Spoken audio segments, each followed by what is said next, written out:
réveil Skyrock PLM. La France et la Jordanie ont mené une opération conjointe de largage de fret humanitaire pour la population de la bande de Gaza.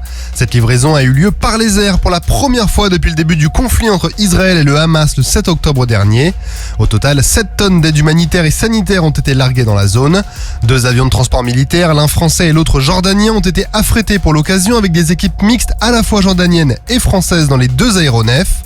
Le fret humanitaire et sanitaire était empilé sur des palettes et a été largué avec un système capable de diriger les colis pour pouvoir les faire tomber sur des zones sécurisées et au plus près de l'hôpital de campagne jordanien présent sur la bande de Gaza. L'Astrolabe continue sa mission dans le Grand Sud. Le patrouilleur polaire a repris la mer début décembre pour une mission de soutien à la logistique antarctique. En coopération avec l'Institut polaire français et l'Australian Antarctic Division, le bâtiment français a fait un premier arrêt devant l'île de Macquarie. À 1000 km au sud-ouest de la Nouvelle-Zélande, l'Astrolabe y a débarqué des scientifiques australiens avec leur matériel. Près de 200 tonnes de fret ainsi que 260 mètres cubes de combustible ont alors été déchargés par l'équipage et les équipes de l'Institut polaire.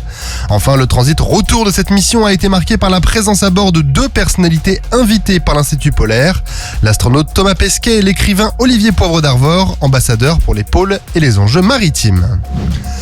La gendarmerie nationale au chevet des habitants du Nord, plus de 150 gendarmes soutenus par des plongeurs de la brigade fluviale de Douai, sont mobilisés pour secourir et évacuer les habitants du Pas-de-Calais qui est confronté à des inondations majeures.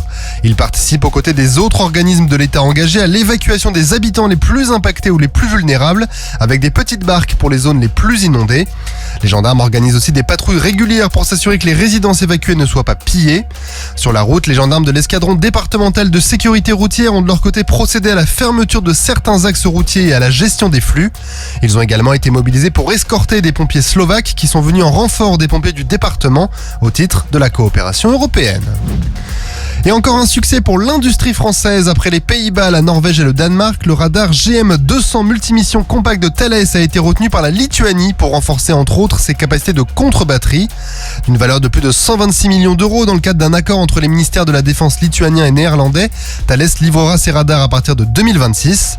Ces radars avancés amélioreront les capacités de l'artillerie lituanienne en identifiant les positions des systèmes d'appui-feu ennemis et en permettant une réponse rapide aux tirs adverses.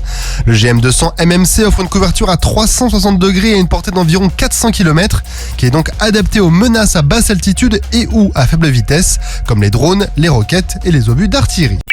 Sur terre, sur mer, comme dans les airs. Skyrock PLM, en équipe avec Uneo, la mutuelle des forces armées.